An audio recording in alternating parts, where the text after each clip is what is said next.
¿Será verdad que el bautismo, fe y Biblia es suficiente para salvarnos?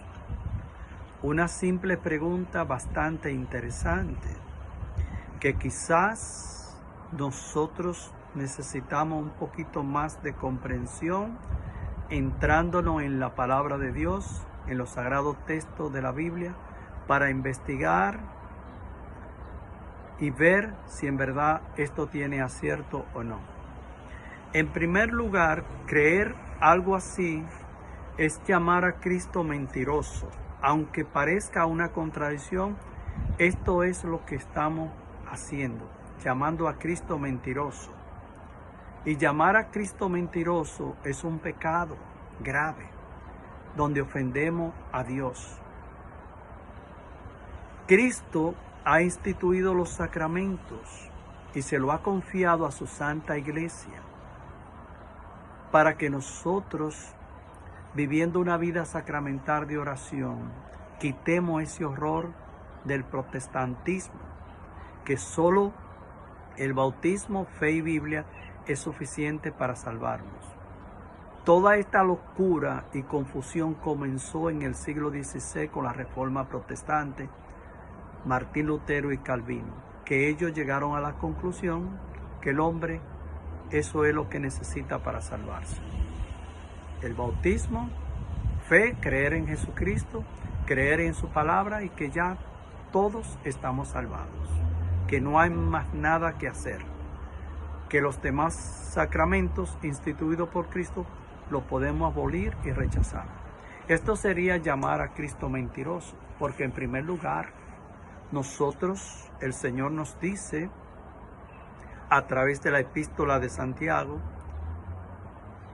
que estamos llamados a confesar todos nuestros pecados para recibir el perdón y la gracia de Dios para nuestra salvación. Y si lo ponemos en concordancia, en contraste, este llamado que Dios nos hace a través de Santiago, podemos hablar de lo que nos dice el Señor a través del Evangelio según San Juan, capítulo 20, verso 23. Estas fueron las palabras que Jesús le dijo a sus discípulos: los pecados que ustedes perdonen serán perdonados y los que no serán retenidos. Entonces, aquí en este contexto nos podemos hacer una pregunta. ¿Queremos nosotros que en verdad nos perdone el Señor nuestros pecados para nuestra salvación? Lo cual no solo lo pagó en la cruz y ya nosotros no tenemos que hacer nada. Cada pecado que cometemos contra Dios, nosotros estamos llamados a reparar esa culpa.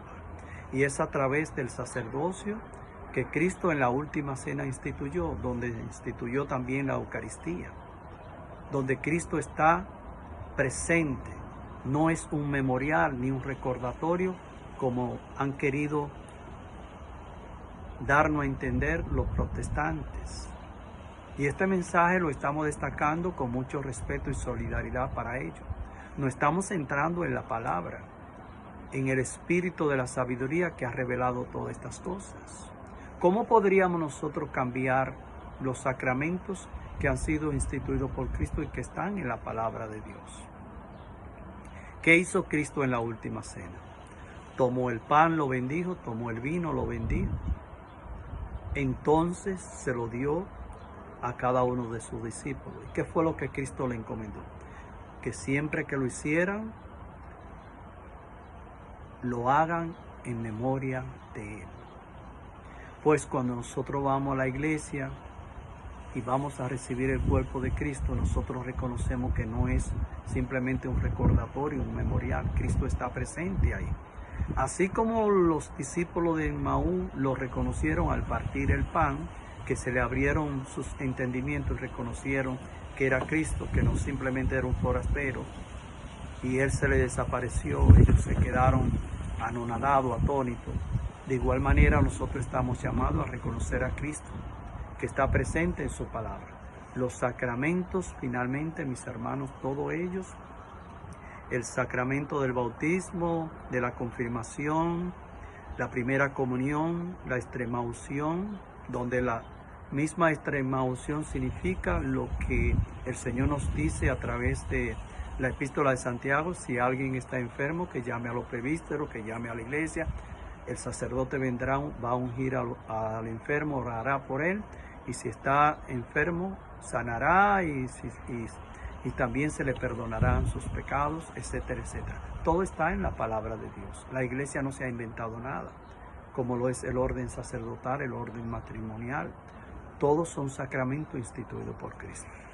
Nosotros deberíamos de preguntarnos: ¿es suficiente el bautismo, fe y Biblia para salvarnos? Y si nosotros podemos comprender estas cosas, sabemos que esto no es verdad. Esto es una mentira vomitada y inventada por el padre de la mentira, Lucifer, jefe de todos los demonios, que quiere siempre confundir al pueblo de Dios con sus mentiras.